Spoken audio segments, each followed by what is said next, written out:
पहला प्रतिबिंब हमने बनाया, हमने अपनी वस्तु अनंत पे रखी और उसका प्रतिबिंब हमें कहाँ प्राप्त हुआ था? फोकस पे।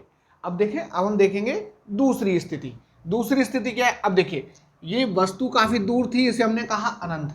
अब हम अपनी वस्तु रखेंगे वक्रता केंद्र और अनंत के बीच में कहीं भी। इन चित्रों को बनाते समय एक बात हमेशा ध्यान रखें, एक बात हमेशा ध्यान रखनी है कि ये P से F की दूरी और F से C की दूरी आप हमेशा एक बराबर, एक समान रखेंगे। अगर आप दूरियां एक समान रखेंगे तो आपके चित्र भी बिल्कुल परफेक्ट बनेंगे। देखें, अब देखिए, हमने अपनी वस्तु रख ली C और अनंत के बीच में। ये वस्तु हो गई, तो वस्तु को हम बोलते हैं ऑब्जेक्ट, तो ये ऑब्जेक्ट की हो गई पोजीशन। अब हम क्या करेंगे? अब हमने 4 नियम पढ़े थे, प्रकाश प्रतिबिंब बनाने के 4 नियम पढ़े थे। उन्हीं 4 नियमों में से कोई भी 2 नियम हम यहाँ प्रयोग करेंगे और अपना प्रतिबिंब बनाएंगे। कोई भी 2 नियम हम प्रयोग कर सकते हैं।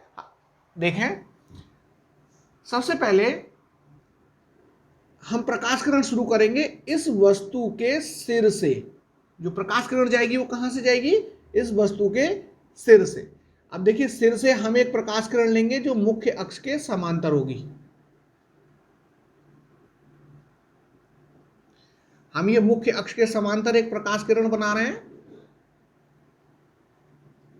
ये दर्पण पे आके इंसिडेंट हो, ये आपतित हुई। अब हमने पढ़ा था कि भाई जो प्रकाश किरण मुख्य अक्ष के समांतर जाएगी वो दर्पण से परावर्तन होकर फोकस से जाएगी। बिल्कुल जाएगी। आइए इसे बनाते हैं। तो हमने पढ़ा था, अब ये प्रकाश किरण मुख्य अक्ष के समांतर है तो इसका परावर्तन होगा और परावर्तन के बाद ये यूं।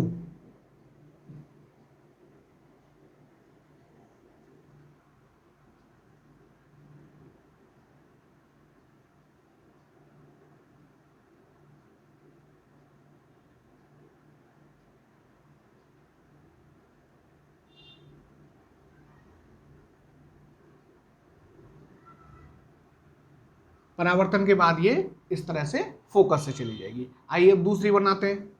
ये तो पहले नियम से हमने बना लिया।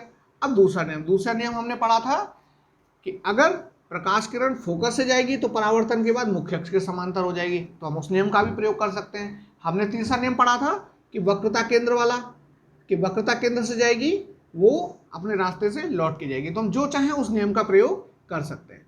आइए हम दूसरा नियम इस्तेमाल करते हैं यहाँ पे।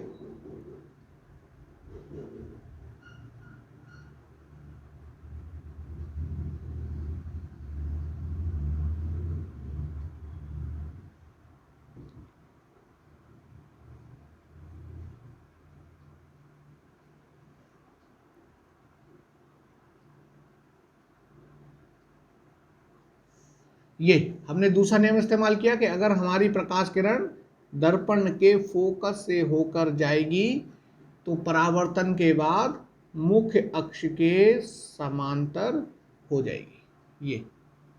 ये थोड़ा सा आप प्रॉपरली बना सकेंगे स्केल से, मेरे पास यह स्केल नहीं है। इस तरह से ये आने का और ये जाने का। अब आप देख सकते हो यहाँ पे कि ये परावर्तित किरण और ये परावर्तित किरण, ये दोनों आपस में वास्तविक रूप में एक दूसरे को काट रहे हैं, तो हमारा जो प्रतिबिंब है वो बन गया यहाँ पे। इसे हम लिखेंगे यहाँ पे आई। ओके, तो अब यहाँ देखें, जब हमने वस्तु को वक्रता केंद्र और अनंत के बीच में रख दिया कहीं भी, तो इसका प्रतिबिंब कहाँ बन रहा है? F और C के बीच में। इससे पहले वाले वीडियो में हमने ये देखा था कि अगर वस्तु वक्रता केंद्र और प्रतिबिंब अनंत के बीच में होगी तो उसका प्रतिबिंब बनेगा F और C के बीच में।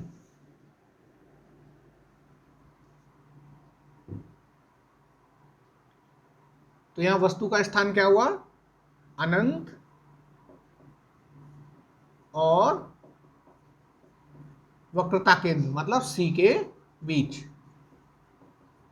यहां पर जो प्रतिबिंब हमें प्राप्त हो रहा है वो प्रतिबिंब हमारा प्राप्त हो रहा है F और C के बीच।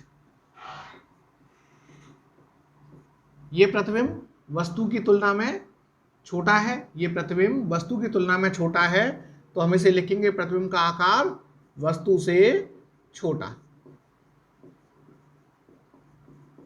और प्रतिबिंब की प्रकृति, अब देखिए वस्तु ऐसे रखी हुई है, प्रतिबिंब उल्टा मिल रहा है, तो इसे कहेंगे वास्तविक एवं उल्टा।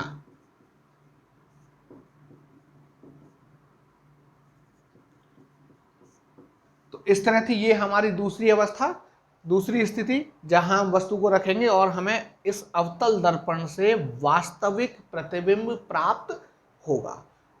परीक्षाओं में, एग्जामिनेशन में अक्सर ये बोला जाता है, ये पूछा जाता है कि हम वस्तु को यहां रख रहे हैं अनंत और सी के बीच में, तो प्रतिबिंब कैसा बनेगा, इसका किरण आरेख बनाइए। तो किरण आरेख अगर पूछा जाएगा तो आपको ये चित्र बनाएंगे।